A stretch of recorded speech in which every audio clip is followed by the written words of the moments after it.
my channel.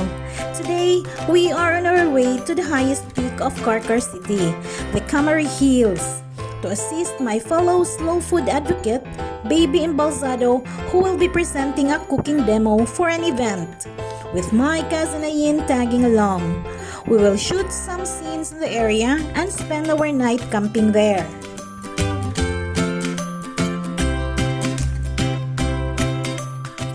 Camary Hills of Barangay Calidngan, Carcar, Province of Cebu, is actually a pilgrim site where devotees can celebrate Mass in the chapel at the peak of the mountain every first and last Sunday of the month, and is also known to the locals for Via Cruises, held every Lenten season.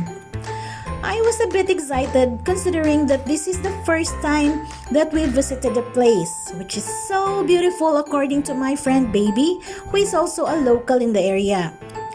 Getting there was not easy, as the travel was a bit bumpy because of the rough trail leading to the peak. Upon arriving at the place, after an hour drive away from Carcar City, we were welcomed by the amazing view of the verdant valleys and mountains, with cool breeze embracing our tired bodies. And the sight of the gigantic sculpture of the sorrowful Mama Mary cradling the dead body of her son Jesus brought an immense joy in our hearts, as it would also mean that we will be safe to camp here overnight. We were also given permission by the local leaders to spend the night here, and they made sure that we will be beaconed by a single light that illuminated the area if by chance we will explore the place at night. Such hospitality warmed my heart because as a mother who tagged along a number of young adults, it is very important to me that we will be safe in this wilderness. After a short rest, we started exploring the scenic view unfolding right before our very eyes. The scenery was worth seeing. The panoramic view of the vast grasslands and rolling hills gave us a breather from the hustle and bustle of the city life. So here we are. Naasa Kakugnan. Here in the mountains of Carcar. So at the back is Babes and my cousin Ayin. And on that part there, Lester exploring. See? This is at the top of ano nga bukid, Babes? Mount Camary Hills. Oh, look at the view. Yeah. Hindi mag 360 degree ko ba?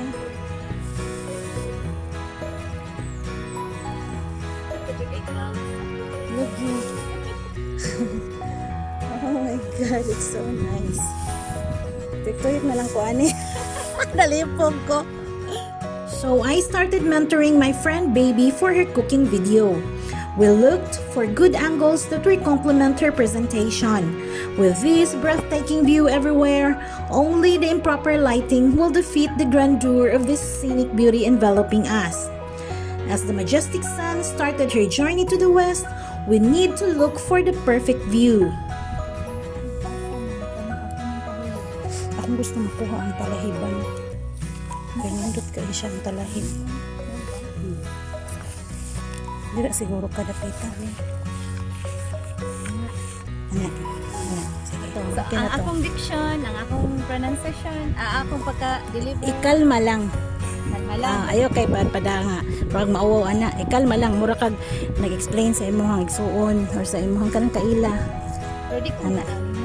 Mutan-aw yung karagi dapat nako mo nang dapat si Ayin magtupad gid ni. Naakas yang review. Sige lang. Okay ra. Ana nako ayo. Hay matripod. Di man good kay wala man good guba ang kanang clip niya ba. Layo usab ka ay. Kaduo ko mo. Ayo tama ra na kay ang view akong gikuha. Ana lang. Sige. Di kay ang Ayin mo akong tripod ang ibutang ako ko. Klaro ang akong mata di yun sa camera. Kana sige. Sa akong gibasa niya. While Baby was practicing her piece, I explored the grasslands. This was one of the best experiences for me. I adore the sights of endless fields of grasses. I love watching the blades swaying with the cool breeze. It really brought comfort to my dreary soul. This view surrounding me eased my mind. Gazing into this emptiness relieved my tired being. What a beautiful sight indeed. And in this moment, the world felt still.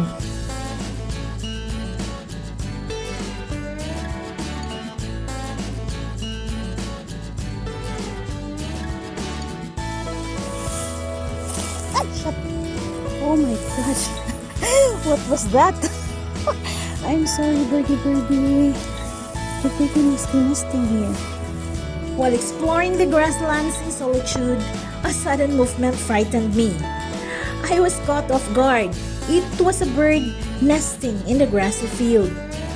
Later then that I realized how detrimental to nature my adventure in these grasslands here, as this place is a natural habitat for native birds and some migratory birds perhaps. I might have stepped onto a nest somewhere, creating havoc to the wild biodiversity in this place. So I went back and saw my cousin Ayin enjoying the scenery too. Fully book na ning kuan. Fully book na ning dapita dire sa Valentine's Day.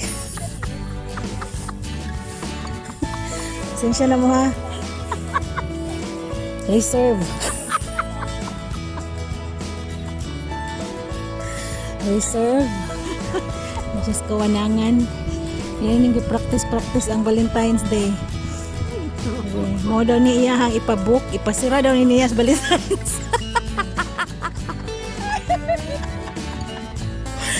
Pasira ni niya sa Valentine's. Oy, ginoo ko. Wa na, sorry. Sirado ang Carcar.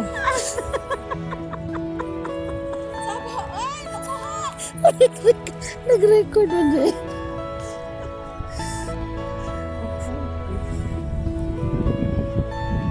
As the sky is aglow with the setting sun, we enjoyed capturing the breathtaking view with us in the scene. The remaining rays of sunset illuminated the fields, highlighted the amber color of the scorched grasslands surrounding us. The golden scarf of sunset across the splendid sky ended our day in these beautiful hills of Carcar.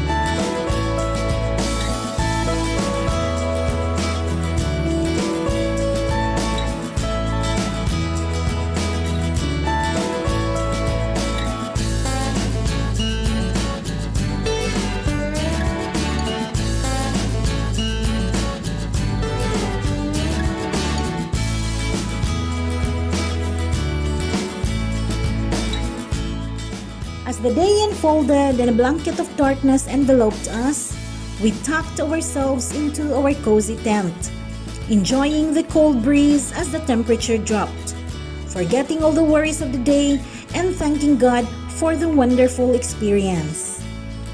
I woke up ahead at dawn, hearing the songs of nature with this breathtaking view in front of me.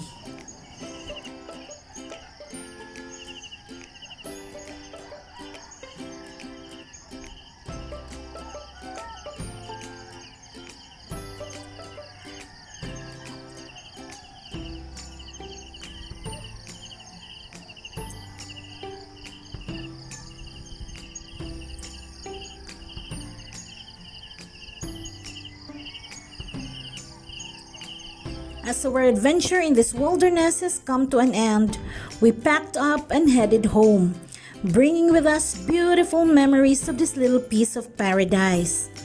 Kamari Hills, Kalidngan, Carcar. Thank you for the accommodation and the safe stay.